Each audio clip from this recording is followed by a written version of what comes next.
Don't shoot! Get down!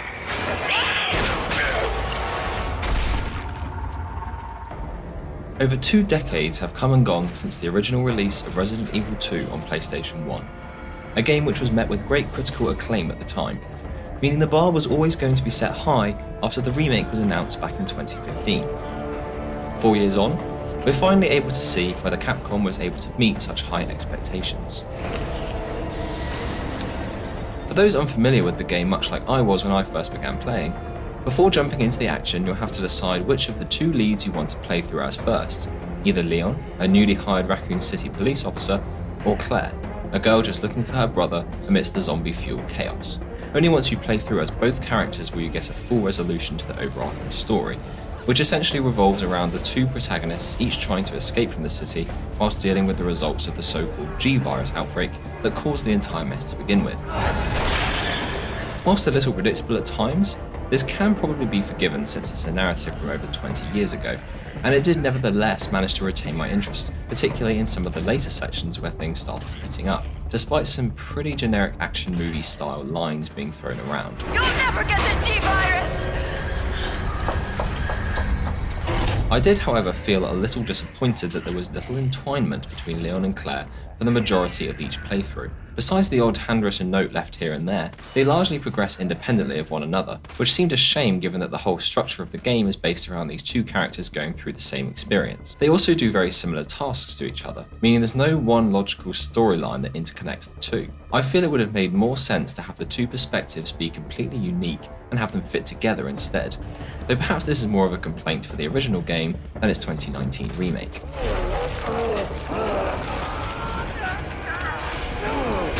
On a more positive note, graphically the game looks excellent, which really helps add to the atmosphere it's trying to create. With suitably disgusting and detailed zombies found in wet, shadowy corridors, along with very pretty cutscenes that draw you into the story.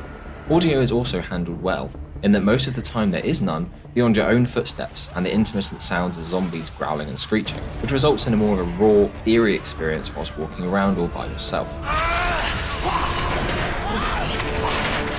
The only time you really hear anything outside of what's physically happening in game is when the Tyrant, a human bioweapon who appears as a large imposing man in a black trench coat, frequently shows up out of nowhere. This is when a certain backing track starts playing which you quickly associate with fear as you try and escape him and his clomping footsteps. Honestly, besides a few jump scares from infected creatures catching me off guard, the constant threat of the Tyrant appearing was probably the scariest part of the game for me, and I think the intelligent use of sound played a big part in achieving that.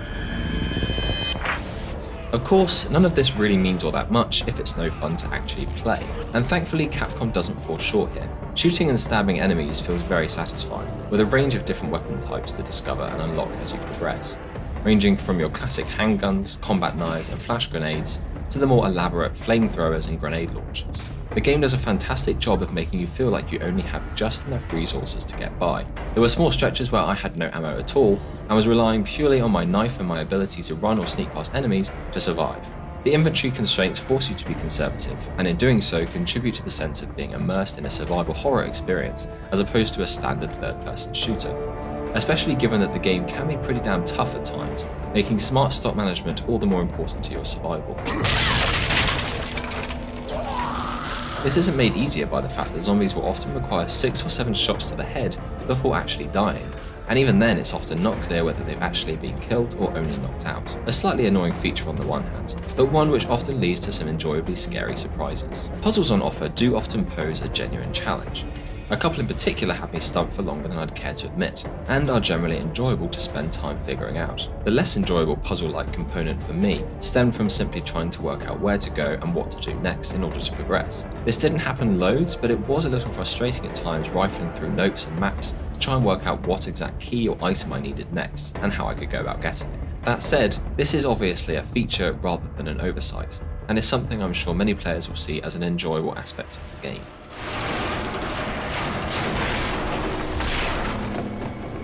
Completing both Leon and Claire's storylines takes around 15 to 20 hours in total, but can be done in less if you know what you're doing. While this doesn't represent a huge amount of playtime for a full-price title, There is some scope for replayability if you want to improve your score or try beating a harder difficulty level. There are also a couple of bonus modes which have you rampaging through the map to try and escape as fast as possible whilst dealing with a myriad of enemies along the way. This won't keep you entertained for hours, but is a nice addition nonetheless, especially if you're after something more directly action focused that you can just jump straight in and out of. There's also some free DLC coming soon, which will give you another reason to sink some more time into the game. On the ground, now. Resident Evil 2 is an overall beautiful and fun to play experience, combining a refreshingly old school simple format that reminds us of the days before sprawling and complex open world titles with the graphical and gameplay quality we've come to expect of video games today.